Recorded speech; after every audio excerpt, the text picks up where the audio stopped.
Agora vamos seguir com a palestra O Contexto Familiar no Desenvolvimento e Curso dos Transtornos Alimentares, com a palestrante Gabriela Cardoso, ela que é psicóloga, graduada pela Universidade de Fortaleza, tem formação em psicoterapia fenomenológico e existencial, com enfoque em gestalt terapia, pós-graduanda em psicopedagogia clínica e hospitalar pelo Centro Universitário Unicristos, realiza psicoterapia clínica para crianças, adolescentes e adultos, orientações de pais, palestras e aulas de psicoeducação e temas gerais da psicologia clínica. Também é membro no Centro de Tratamento e Transtornos Alimentares CETRATA. Olá, boa tarde, sejam todos bem-vindos. Para quem não me conhece, eu sou Gabriela Cardoso, psicóloga clínica, gestalt terapeuta. Atualmente eu trabalho com criança, adolescente e adulto, realizo orientação de pais, realizo supervisão clínica, sou membro do CETRATA, esse centro que está promovendo esse evento. Então, quero aproveitar e agradecer a eles o convite e agradecer também vocês, né, por estarem aqui. Mais uma vez, sejam todos bem-vindos. E para iniciar a minha apresentação, eu vou colocar aqui os slides, só um instante.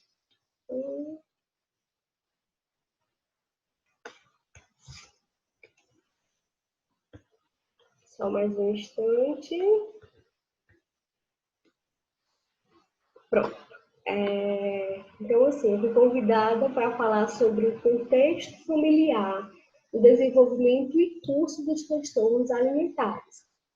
Temática que eu acredito que é muito importante e relevante para quem trabalha com transtorno alimentar e para quem pretende trabalhar. Então, eu vou falar aqui um pouquinho hoje para vocês sobre o papel, o significado e a importância da família, né, dessa rede de apoio em pacientes que têm transtorno alimentar.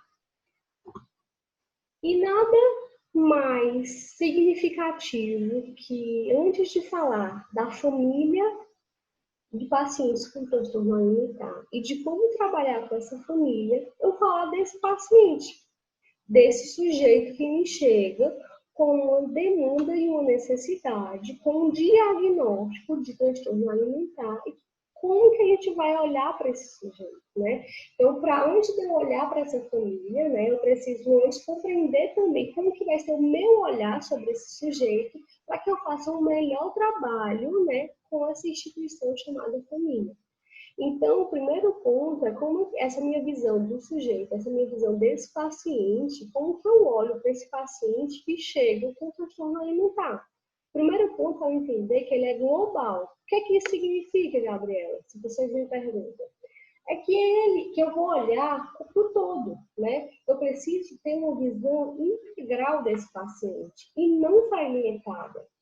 Ou seja, eu olho para a realidade que cerca esse paciente. Eu preciso compreender esse todo. Eu não posso compreender características isoladas desse paciente. Eu preciso entender todo esse campo que cerca esse paciente. Eu preciso compreender esse campo que esse paciente está inserido. Por quê? Porque o que acontece em uma parte, ela afeta a outra. Tudo que acontece em um ponto, ele afeta o outro. Por exemplo, chegou um paciente para mim com anorexia, um quadro grave que vai para a internação, né? O paciente pode ser internada vamos supor que ela vai passar 1, 2, 3 meses, não sei quanto tempo ela vai passar na internação. Vamos supor que essa paciente ela seja um adolescente e está no começo da adolescência e está começando a formar mais vínculos, fortificar os vínculos de socialização. E aí ela passa 3 meses internada, né? Ou seja, isso vai afetar a forma como ela socializa, vai afetar a socialização nesse momento inicial. Outro ponto, ela vai ficar sem ir para a escola, vai afetar, essa parte, né, do aprendizado dela. E aí ela precisa de um acompanhante, a mãe vai estar lá com ela na internação. E aí a mãe trabalha, ou seja, a mãe ou vai deixar o trabalho, ou a mãe vai entrar com um atestado, ou seja, vai afetar a dinâmica do trabalho da mãe. E aí ele tem um outro filho nesse meio, e esse filho não tem com quem ficar, vai ficar com a avó. E aí vai afetar a dinâmica desse filho, uma nova rotina, e vai afetar a dinâmica da casa da avó, por exemplo. Ou seja, vocês percebem que um ponto afeta o outro. Então, quando eu olho para esse sujeito, quando eu vou compreender esse paciente, eu vou ter uma visão desse paciente, eu preciso entender o todo, eu preciso compreender o global, eu preciso entender tudo que serve, tudo de campo desse paciente. O segundo ponto que eu acho que é importante a gente entender é que o sujeito ele é relacional. O paciente ele se constrói através das relações que ele estabelece no mundo. A pessoa, ela se constrói através de todos os contatos que estabelece no mundo, seja com pessoas, seja com coisas, seja com objetos, seja o que for. Vai ser através das relações, como ele se estabelece nas relações, que vai se construir, se reconstruir, se desenvolver, tá? Ou seja, a pessoa, ela se constrói a partir das diversas relações e contextos que ela está, desde o nascimento. As relações estabelecidas desde o nascimento vão construindo esse sujeito. Então, é um outro ponto que eu preciso entender. Como é esse sujeito em relação? Porque se eu entendo que o transtorno alimentar é a relação desse sujeito com o corpo e com o alimento, eu preciso entender como é a relação desse sujeito com os diversos aspectos da vida dele, com as diversas coisas, como que ele se relaciona, como são essas relações. Essas relações afetam. Então, assim, afetam também esse transtorno, ou seja, é o segundo ponto que eu preciso compreender. Aí, o terceiro ponto é eu compreender que o sujeito é um sujeito de potencialidades, ou seja, a pessoa, o paciente que chega com um transtorno, né, ele é um ser de possibilidades, ele é um ser de potencialidades, ele não é algo pronto, inacabado, ele pode modificar, ele pode mudar. Por isso que nós estamos aqui, né, falando de tratamento, de transtorno. Por quê? Porque a gente entende que esse paciente tem um transtorno, mas a gente também entende que ele é um ser de potencialidades, que ele pode modificar, ele tem um prognóstico, a gente pode pensar no prognóstico. Então, eu entendo que esse sujeito é um ser de potencialidade, de possibilidades, né? São sujeitos relacionais que podem se construir a todo momento, que pode construir algo diferente do que eles estão construindo, do que eles estão acostumados a construir. O quarto ponto, que eu acredito que também é muito importante, né? Que é o entender que um sujeito ele é contextual. Gabriela, o que você está chamando de contextual? E o sujeito, esse paciente que chega, ele é atravessado pelos elementos do campo. Ou seja, ele está em interação com o meio em que ele vive. Os elementos ao seu redor, seja família, religião, escola, amigos, afetam e são afetados por ele.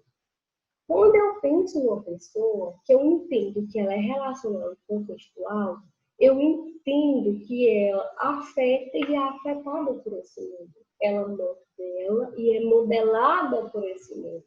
Ou seja, somos compostos por diversos aspectos, seja físico, mental, espiritual, social. Nós somos inseridos numa sociedade que interagimos com ela. E no momento em que eu interajo, interação, existe uma ação. Então, existe uma ação onde eu posso influenciar e ser influenciada. Ou seja, é eu entender que o ser humano ele é contextual. Então, eu preciso olhar para esses 4 pontos para eu compreender quem é esse sujeito. E aí, com compreendendo quem é esse sujeito, eu compreendo também uma parte dessa família. E eu compreendendo quem é essa família, eu compreendo um pouco quem é esse sujeito e eu posso fazer um trabalho mais efetivo, né?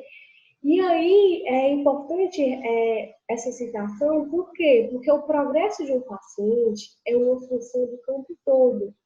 Ela não é determinado apenas pela força e determinação do paciente, mas pela habilidade do terapeuta, pela relação entre o terapeuta e o paciente, pelos fatores de organização dos provedores, a clínica, o hospital, o seguro, pela família e pelos amigos que fazem parte do espaço vital do paciente.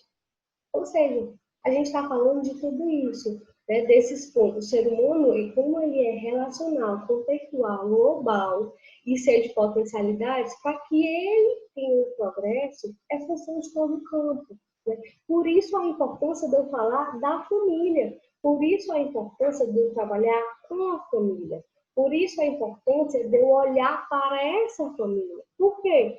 Porque essa instituição é a instituição primeira na vida de qualquer ser humano, né? A família, ela desempenha um papel fundamental na vida do indivíduo, sendo o seu primeiro núcleo social, onde se inicia todas as introjeções de valores, crenças, comportamentos, atitudes, pensamentos. Ou seja, ela tem uma importância muito grande para o desenvolvimento, né, desse sujeito.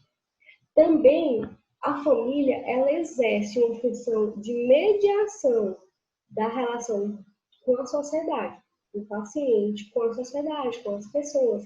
Um outro ponto, se para se desenvolver, eu preciso me relacionar, eu preciso entrar em contato com o outro, essa família, ela é provedora disso também, né? De mediar esse contato com a sociedade, né?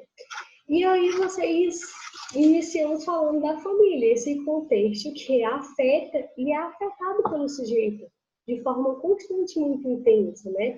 Porque o dicionário fala que família é um agrupamento humano formado por duas ou mais pessoas com ligações biológicas, ancestrais, legais, ou que geralmente vivem ou viveram na mesma casa, né?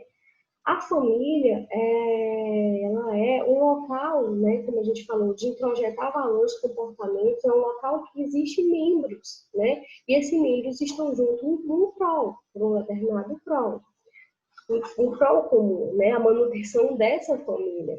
Então, assim, a família é uma instituição formada por diversas pessoas que estão em interação constante, afetando e sendo afetados uns pelos outros. Ou seja, se a gente compreendeu que o sujeito ele é global, que um ponto afeta outro, a gente entende que um determinado valor de um membro afeta outro, um determinado comportamento de um membro afeta outro.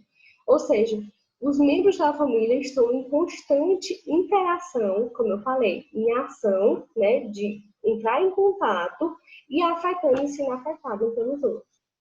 O comportamento de um membro sempre afeta o do outro. Com isso, a família, é mais do que a soma dos seus membros. Ela é composta por membros que se influenciam, ou seja, os membros estão o tempo todo influenciando um ao outro, né? Estão promovendo algo um no outro, né?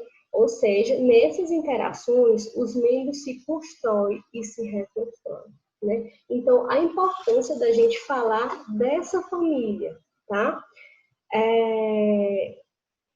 Ela é mais do que, como a gente falou aqui, mais do que essa soma das partes. Ou seja, eu preciso olhar para os membros em composição, em troca, em interação, tá?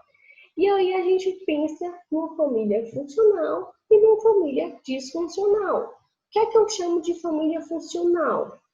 Quando a família, eu chamo de uma família funcional, quando a família ela busca uma melhor forma de satisfazer as suas necessidades enquanto família, mantendo um funcionamento saudável de todos os seus membros, onde a interação entre todos não gera nenhum prejuízo ou dano individual ou grupal, tá? Então, eu entendo que a família é funcional nesse ponto, certo? Quando ela tem uma necessidade e vai satisfazer essa necessidade sem prejudicar, seja o grupo ou seja um dos seus membros, certo?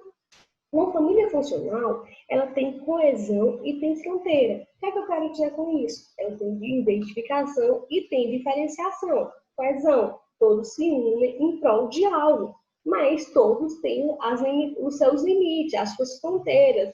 Cada um tem a sua individualidade, a sua identidade. Eles estão juntos enquanto identidade e identidade familiar, mas dentro dessa identidade familiar existe a identidade individual de cada um. Quando eu promovo isso, coesão e fronteira, quando eu promovo identificação e diferenciação, eu posso estar falando de uma família funcional. E quando que eu falo de uma família disfuncional, Gabriela? Quando que você fala de uma família disfuncional? Quando um dos seus membros ele precisa sacrificar seu funcionamento saudável para a manutenção da família, né? Olha, quando eu falo de funcionamento saudável desse membro, ele vai adoecer, ele vai se comportar, por exemplo, ou ele vai desenvolver um transtorno alimentar para a manutenção dessa família.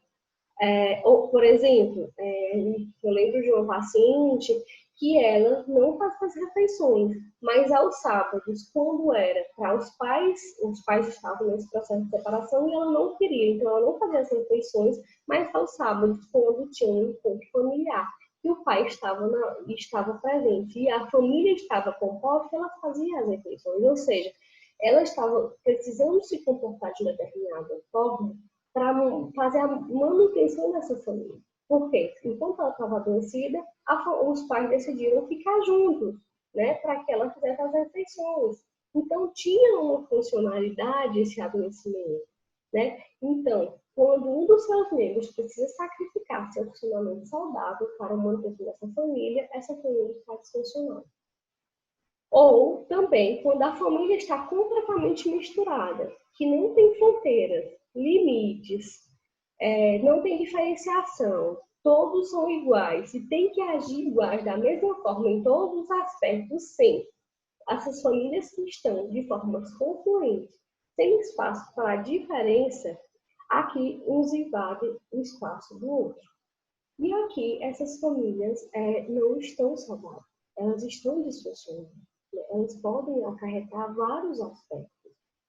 E aí, aqui a gente precisa trabalhar com essas famílias disfuncionais, que são famílias confluentes, onde elas estão misturadas, não tem fronteira, não tem limite, não tem diferenciação. A gente precisa trabalhar a se acentuar a diferença. Quando a gente vai fazer um trabalho com famílias que são confluentes, a gente vai fazer um trabalho de aceitar a diferenciação, de construção de identidade dos seus membros, né? Cada membro tem a sua identidade e entender que família, enquanto família, tem a sua identidade, mas que cada um precisa da sua identidade ser individual, porque nós somos seres sociais, mas também nós somos seres individuais, tá?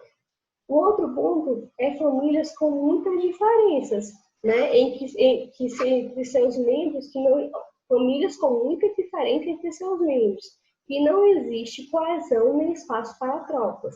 Ou seja, essa família tem tanta diferença que não tem mais espaço para coesão. Cada um aqui passa a ser por si, não tem mais espaço para troca, não consegue mais estarem juntos.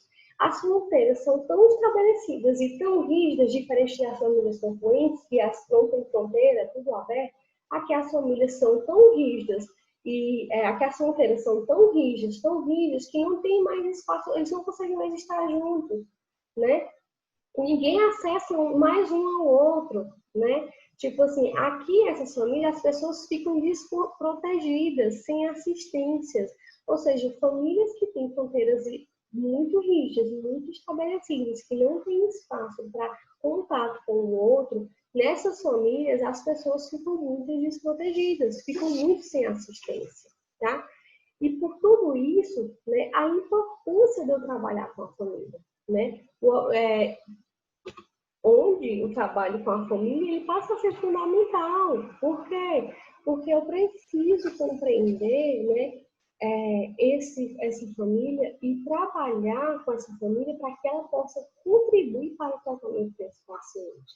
Ou seja, o objetivo de trabalhar com a família é para que essa família contribua para ajudar no tratamento desse paciente. E também ajudar essa família a lidar com isso, porque a família ela também sofre. Ela também, se a família está disfuncional, ela também está adoecida, ela está sem referência, ela não está sabendo lidar com... Muitas famílias não sabem lidar com esses pacientes, muitas famílias não estão sabendo, elas também não estão sem referência, elas também estão sem um ponto de apoio, né? Então, a gente precisa compreender e ajudar essas famílias. Quando eu trabalho com a família, eu compreendo que eu estou trabalhando para ajudar no tratamento do paciente e eu estou trabalhando para ajudar essa família que também muitas vezes está desamparada e sem referência, tá? Muitas famílias também têm dúvidas sobre o que é o transtorno alimentar, o que fazer, como fazer, e nós vamos promover esse espaço, certo? De troca, de ajudar, tal. Ou seja, a gente vai promover um espaço de mudança e ressignificação de comportamento, pensamento, sentimento do paciente e da família. Por isso a importância de trabalhar com a família. E aí, como é que a gente trabalha com a família? A gente trabalha com a família a partir de psicoeducação e a partir de orientação familiar. E aí, a gente chega a um ponto que é muito importante. O paciente chega, a gente está com o paciente, não, se for um adulto, né, a gente primeiro atende o paciente, depois a gente vai identificar essa rede de apoio, família enquanto rede de apoio, né? Se for adolescente, criança, obrigatoriamente precisa já estar ali com a família, o responsável, certo? E aí, o primeiro ponto que eu vou trabalhar quando eu falo de psicoeducação é eu promover educação sobre esse transtorno alimentar.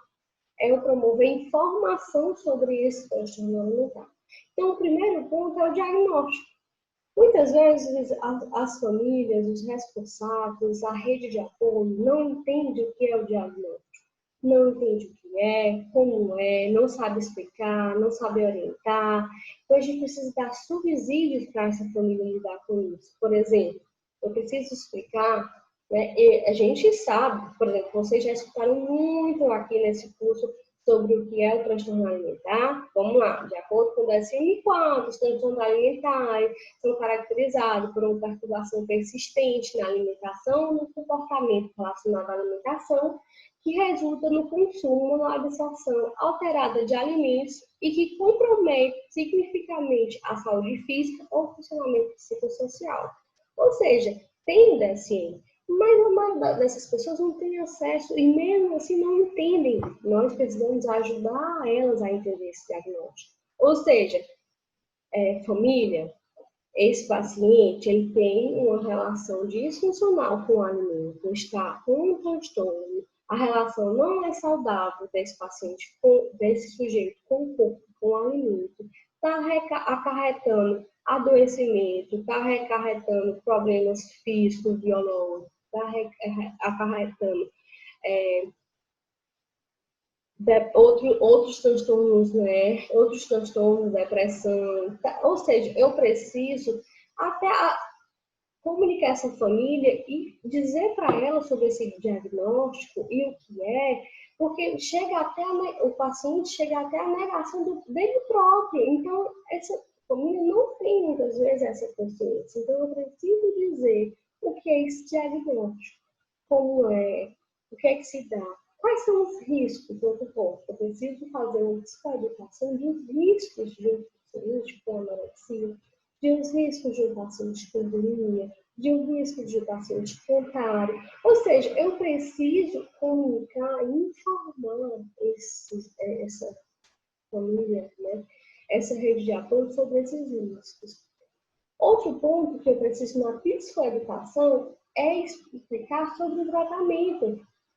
E o tratamento, ele é um tratamento interdisciplinar, que ele vai precisar que ele vai precisar, né, tipo, de diversos profissionais, diversas áreas, para trabalhar diversos pontos. É o psicólogo, é o nutricionista, é o psiquiatra, é o enfermeiro, tipo, dependendo do transtorno, vamos supor, bulimia, já está com problema na arcada dentária, vai ser o dentista. Ou seja, todo esse tratamento, como ele vai ser desenvolvido, ele precisa ser explicado, né? Se, por exemplo, no CETRAT, nós somos um centro, então ali já é uma equipe interdisciplinar, já falando do trabalho de baixo, né? O trabalho interdisciplinar. Se eu olhar para o CETRAT, né, eu posso falar e eu vou explicar, olha, aqui o tratamento, e aí todas as informações que você diz, o tratamento, ele acontece às terças-feiras. O tratamento vai ser com o paciente, mas nós vamos precisar do seu apoio dessa forma, dessa forma, dessa forma. O paciente, ele vai precisar usar, tipo, alguma medicação. O paciente, ele vai passar por essa e essa especialidade. Ou seja, eu vou dar todas as informações necessárias, eu vou trabalhar em todas as dúvidas que essa família e esses responsáveis têm sobre pacientes com transtorno alimentar. Ou seja, então, o nosso primeiro papel é promover psicoeducação, tá? E aí eu trouxe alguns pontos de como promover essa psicoeducação, certo? O outro ponto é eu trabalhar orientação familiar. Orientação familiares e responsáveis. O que é que eu estou dizendo com isso? É eu promover a orientação para familiares e responsáveis. Onde eu vou orientar? Primeiro, ele já sabe, ele já tem a ciência, ele já tem as informações que não tinha antes. Agora eu vou trabalhar com orientação, que é o quê? Eu ajudar essa família a identificar quem é essa família, quais são, né, os aspectos precipitantes, eu vou identificar isso. Precipitantes, predisponentes e mantenedores dessa família para TEA. Como que essa família contribuiu para o desenvolvimento desse TEA, desse paciente? Eu vou começar a identificar a partir da fala dessa família e desse paciente. Quais são os aspectos que tem nessa família que está mantendo? Por exemplo, paciente com anorexia, que não faz as refeições, que não... E aí vai comer um alimento, por exemplo, chocolate, e só come chocolate. E aí a família vai ser contra. Mas o paciente não consegue fazer ingestão de nenhum outro alimento. E aí está ingerindo chocolate, a família acha que isso é negativo. Só come chocolate no almoço, no jantar, tá? Mas para a gente que trabalha com pacientes com anorexia, a gente sabe o quanto isso é importante. Então a gente precisa orientar. Então eu preciso identificar quais são os comportamentos que estão mantendo. Não, é um comentário, é uma atitude, não, se você, o paciente que está em remissão, por exemplo, já está bem, já vai receber alta, e aí a família, vamos supor, a família começa a ver ele está voltando para um IMC eutrófico, tá bem, e aí, só que o padrão é estereótipo de corpo de uma mãe, eu vou já falar para vocês aqui um caso, de um corpo perfeito de acordo com o padrão que ele estabelece. Então, você vai ganhar peso. Será que você não está... Tá, você vai estar comendo, mas será que você não está comendo demais? Ou seja, que comentários, que aspectos, que atitudes essa família pode estar ajudando a manter esse sintoma, tá? Então, a gente precisa, enquanto profissional que trabalha com nutrição alimentar, se questionar e identificar esses pontos, tá? Família funcional, disfuncional. Como é que é essa família, certo? E orientar essa família sobre as expectativas em relação ao paciente, em relação ao que é que ele... Tipo assim, que fique bem logo, para eu fazer isso, isso, isso, para que possa fazer isso, isso. Que expectativa é essa que tá, tipo assim, em relação com esse transtorno alimentar? Qual a disponibilidade dessa família para o tratamento? Tipo assim, o que ela pode contribuir? Como que ela pode contribuir? O que ela está entendendo? O que é possível para ela? Né? E para que o paciente ele possa encontrar um ambiente mais favorável, porque ele volta para essa família. Né? Essa família. Então, assim, eu preciso promover algo para que essa família ela tenha um ambiente, promova um ambiente mais favorável, né? E aí, eu achei interessante essa situação, que assim, na história do paciente, a família foi capaz de suprir suas necessidades de confirmação, diferenciação e construção da percepção de si, não importa quem são as pessoas, mas como elas se relacionam entre si e como satisfazem as necessidades nesse contexto. Ou seja, a gente está falando em trabalhar com famílias, em desenvolver famílias. Famílias, elas, para que a gente possa promover isso, uma confirmação, uma diferenciação e uma construção de uma percepção de si. Tá? Porque é o que ele fala, não importa quem são as pessoas, não importa quem são essas famílias, não importa se é X, Y ou Z, mas que ela possa, que a família na história desse paciente possa suprir suas necessidades na confirmação, na diferenciação e na construção da percepção de si. E aí ele fala, não importa quem são as pessoas, mas como elas se relacionam entre si e como satisfaz as suas necessidades nesse contexto. Que aí o que define se gera ou não adoecimento, né? E aí Eu preciso entender que eu vou ajudar a família a entrar em contato com o que está acontecendo para promover saúde para esse paciente e para essa família, né? E aí, pensando nessa frase, né, eu fico pensando que, tipo, o papel básico da família no desenvolvimento do sujeito, né, é de confirmar esse sujeito enquanto único, mostrando as diferenças, né, acolhendo as diferenças, porque pacientes com transtorno alimentar, ele tem muito um padrão estabelecido, rígido, mas ele não aceita muito as diferenças, né? Então, a gente precisa ajudar essa família, o papel básico da família, nessa parte do desenvolvimento, é acolher, é satisfazer, é proteger os seus níveis, é colocar limites, regras, é frustrar, é promover a autonomia. Ou seja, tudo isso, né, papel da família. Mas eu quero enfatizar algo que é muito importante. A família, ela não é a causa do transtorno alimentar. Ela pode contribuir diante dos diversos fatores em que, quando se conecta para o aparecimento desse transtorno. Mas ela não é a única causa. Como a gente já viu aqui, acredito que vocês já viram aqui no curso, né, que o transtorno alimentar ele é determinado por múltiplos fatores que interagem entre si, né, que, tipo, na origem e na manutenção dessa patologia é multifatorial, né?